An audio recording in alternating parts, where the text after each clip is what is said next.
you're all doing well today.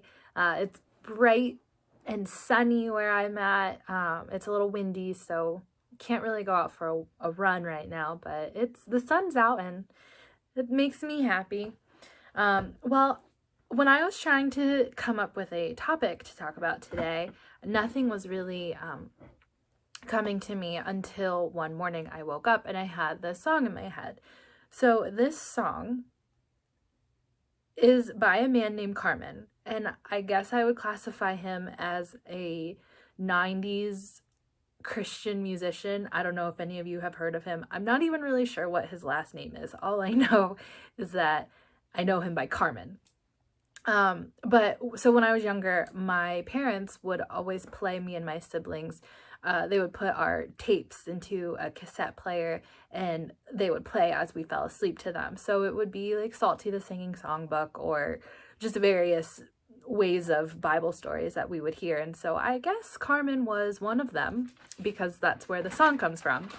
And to spare you hearing my very beautiful singing voice, I'll just read you the lyrics of the chorus of the song that came to my head one day. Peter walked on the water, faith stepped out on the sea. Jesus said, "Don't be afraid, keep your eyes straight on me." So if you aren't familiar with the story of Peter and Jesus walking on the water, you're in luck because I'm going to read it to you. Part of it. So this story is in Matthew chapter 14. It starts in verse 22. I'm going to be reading from the New King James Version. Kind of jump around a little too, but starting in verse 25. Now in the fourth watch of the night, Jesus went to them, walking on the sea. And when the disciples saw him walking on the sea, they were troubled, saying, "It's a ghost," and they cried out for fear. But immediately Jesus spoke to them, saying, "Be of good cheer, it is I, do not be afraid." And Peter answered him and said, "Lord, if it is you, command me to come to you on the water." So he said, "Come." And when Peter had come down out of the boat, he walked on the water to go to Jesus. So I don't know about any of you, but when I first heard this story, I remember trying to walk on water as much as possible. I tried to walk on pool tops. I tried to walk on top of the ocean. Basically any type of water, I was there trying to walk on top of it. Even if it was a bathtub full of water, I tried, and I was very, very unsuccessful. And I'm not saying that it's impossible because obviously Peter did it, but I will say it's close to impossible, speaking from experience. But what I thought was so cool about this story is that Peter had a goal. His goal was to do this seemingly impossible task and walk on the water to get to Jesus. That was his goal. And he had so much confidence and so much faith that he could do this, and he had it in God that he did it. He did it for, I don't know how long, maybe a minute or two, but he did it up until he started to get scared.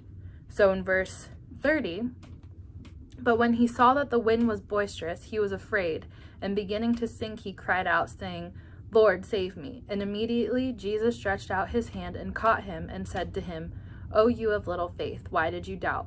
And when they got into the boat, the wind ceased.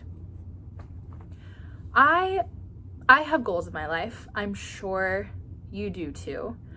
When I get a goal in my head, I feel so encouraged. I feel hopeful and confident, and I have faith that I am going to get to that goal. I'm going to reach that goal. It's almost like there's nothing standing in my way. I'm going to get there. But then boisterous winds start to hit me, meaning distractions. So distractions of people, or maybe my phone, social media, Netflix even, and they come along, and as obstacles kind of start flying around, and I'm looking at that instead of my goal, and I'm looking at that instead of looking at Jesus and keeping my eyes on him. It's almost like I start to doubt myself, and when I doubt myself, I, like Peter, begin to sink because I'm afraid.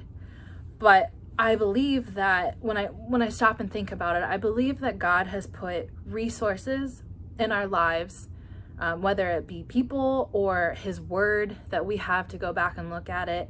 I mean, I know I have plenty of people that I can go to, some being my parents, and I go to them for everything, and they tell me, they point me in the right direction, and it's almost like God is using them to pull me out of the water, and it's like a light bulb comes off in my head, and I hear him say, Hannah, why did you doubt me? I told you I was going to get you through this. Just hold my hand. We're going to walk through this together. We're going to get there. That end goal. Keep your eyes on me and we will get there.